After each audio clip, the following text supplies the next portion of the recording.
Todo ano, quando as emissoras de TV apresentam suas novas temporadas de reality shows, começa uma espécie de movimento nas redes sociais levantado pelas pessoas que se orgulham de não assistir a programas desse tipo.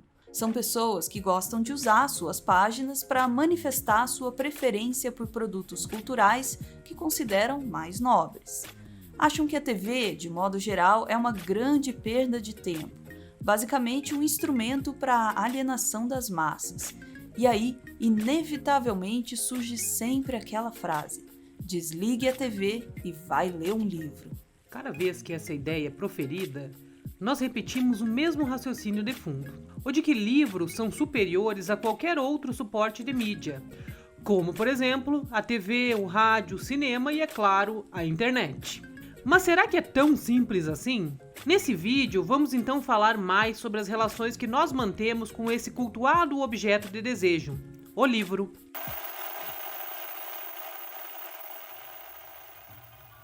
Para começar essa conversa, é preciso que a gente entenda que a concepção que a gente faz hoje do objeto livro é fruto de uma construção histórica. Ou seja, a gente nem sempre teve uma ideia tão positiva assim do livro. Em uma obra chamada Os Meios de Comunicação como Extensões do Homem, o pensador canadense Marshall McLuhan explicou uma ideia que vale a pena ser retomada aqui. Ele disse que todo meio de comunicação, quando surge, tende a ser rejeitado. Isso quer dizer que todo suporte de comunicação, assim que ele é inventado, é visto com desconfiança pela população. E acredite, essa desconfiança também atingiu o livro. Talvez seja estranho imaginar por que alguém acharia que ler um livro pode ser algo ruim para as pessoas. Mas acredite, esse objeto gerou vários tipos de medo nas pessoas.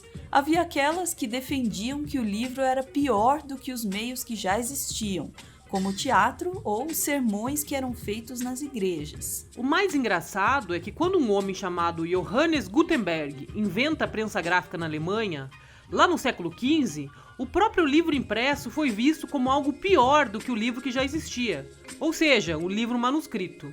Inclusive, os historiadores contam que mesmo Gutenberg achava isso. E o que o livro impresso tinha de pior que um livro copiado à mão? Ora, para muita gente, o livro manuscrito era superior, mais bonito, uma obra de arte, que chegaria nas mãos apenas de pessoas selecionadas, capazes de fruir da beleza daquele objeto.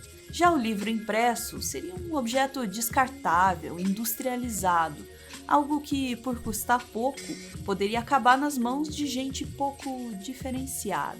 Outro fator forte que ajudou para que se construísse uma visão negativa do novo objeto foi que logo se entendeu que os livros poderiam ser perigosos a uma parte da população, que seria manipulada por aquilo que eles diziam.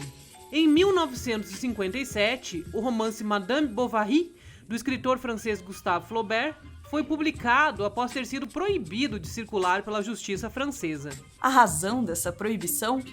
O livro, que conta a história trágica de uma mulher bem casada, mas que lê romances o tempo todo e se dá conta que é infeliz no casamento, poderia despertar ideias indesejáveis entre as leitoras.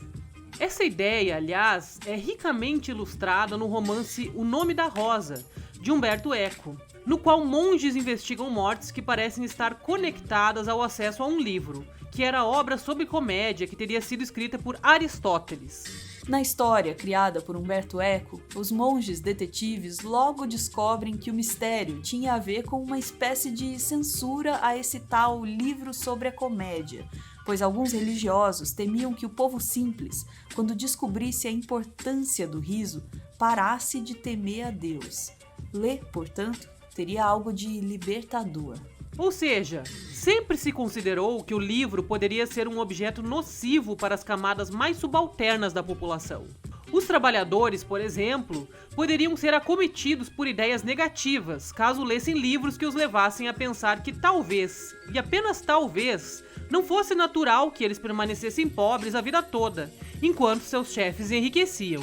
Esses exemplos podem parecer um tanto óbvios hoje, mas vale notar que quem pensava assim claramente menosprezava o sujeito leitor enquanto alguém capaz de reagir criticamente àquilo que lia.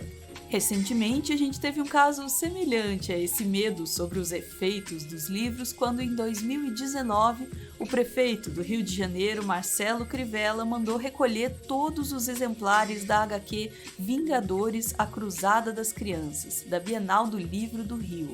Não tem qualquer necessidade de discorrer aqui sobre o quão absurda foi a ação executada pelo prefeito. Mas vale a pena parar para pensar. Será que em alguma medida nós também não carregamos ideias semelhantes sobre os efeitos dos meios de comunicação, como a TV, a internet, os games e até sobre o próprio livro, quando imaginamos que certas pessoas são mais propensas que outras a serem vítimas dos meios de comunicação de massa?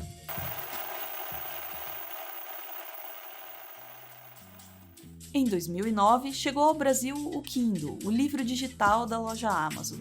O impacto desse lançamento foi enorme, pois a gente estava começando a se familiarizar com a ideia de que os nossos adorados livros de papel em breve poderiam se tornar mais escassos, ou mesmo ser extintos. Será que a gente ia trocar os nossos livros impressos pelos digitais?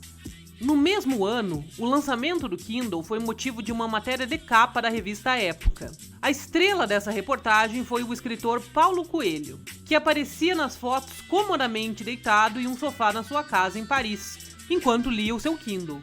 Em letras garrafais, o título da matéria sentenciava: "O caminho digital é sem volta". Na entrevista, Paulo Coelho soltava as seguintes frases: "Realizei o sonho de carregar a biblioteca em minhas viagens e já não sinto o peso dos volumes. Quem não adotar a nova tecnologia vai ficar tão antigo quanto os monges medievais". Ao longo do texto, a reportagem desenvolve argumentos que estão associados ao fetiche que temos em relação ao objeto livro. Ou seja, nós projetamos nele valores e sentidos que não necessariamente ele possui por si próprio. Quando nós louvamos a facilidade com que os suportes digitais carregam livros, estamos difundindo algumas ideias de fundo. A de que basta ter acesso a livros para se tornar mais sábio, e que possuir livros significa ter mais conhecimento. Mas está errado pensar isso? Vamos esmiuçar qual o problema desse raciocínio. Ele parte do pressuposto de que o suporte em si, ou seja, o objeto livro, determina o seu conteúdo. Ou seja, se um conhecimento está guardado em um livro, necessariamente ele será mais valioso do que qualquer conteúdo difundido em outras mídias. O segundo erro desse raciocínio é equivaler o acesso à obtenção de conhecimento. Ou seja, bastaria montar uma biblioteca na periferia ou montar uma sala cheia de computadores em uma escola pública que os problemas da educação estariam resolvidos. É claro que a discussão sobre educação é muito mais complexa do que isso, e você pode ter certeza de que as tecnologias precisam estar acessíveis a todos, mas é preciso atentar ao fato de que nem sempre os nossos problemas se resolvem com a questão do acesso. Para ter uma noção mais clara, basta notar que a maioria das pessoas tem mais livros do que já conseguiu ler. O que nos leva a pensar se muitas vezes a gente não está muito mais prestando devoção aos livros do que necessariamente consumindo o que está dentro deles. Que legal. E daqui, assim, quantos livros mais ou menos você já leu? Leu o quê? Livro. Que livro? Daqui dos seus livros você já conseguiu ler mais ou menos quantos? Desculpa, ler... Você não leu? Como assim leu? Leu? Acho que eu não tô entendendo. O Leu. livro você lê, né? Ler você diz de ler. É. Gente, eu não sabia disso não.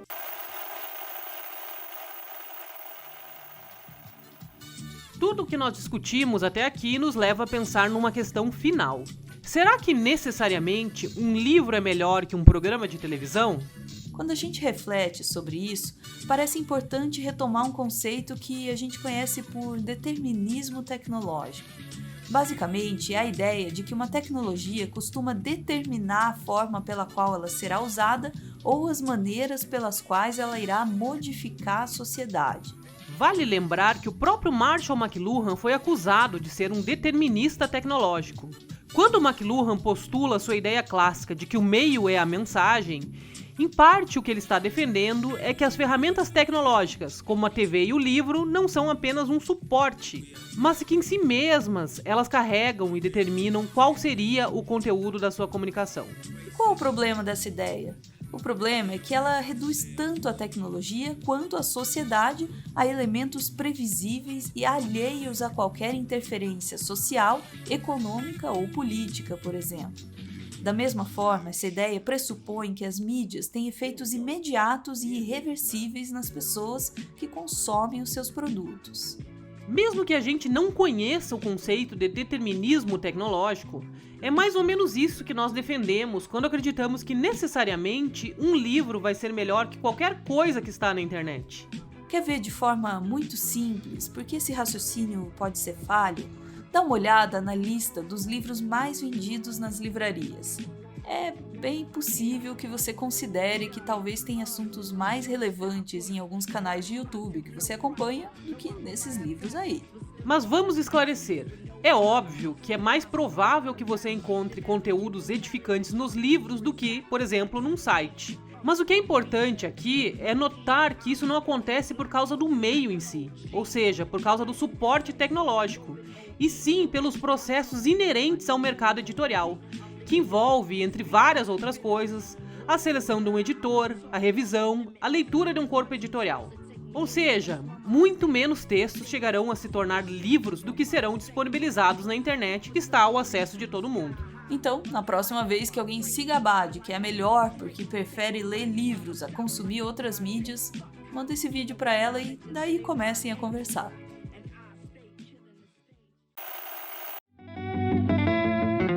O roteiro do vídeo que você acabou de ver foi escrito pela Maura Martins. A Maura é doutora em Ciências da Comunicação, é artista, como demonstra esse autorretrato que a gente colocou aqui, e também é editora do portal de jornalismo cultural Escotilha. Você pode conhecer um pouco mais do trabalho da Maura lá na Escotilha, mas só se você quiser, embora eu certamente recomende.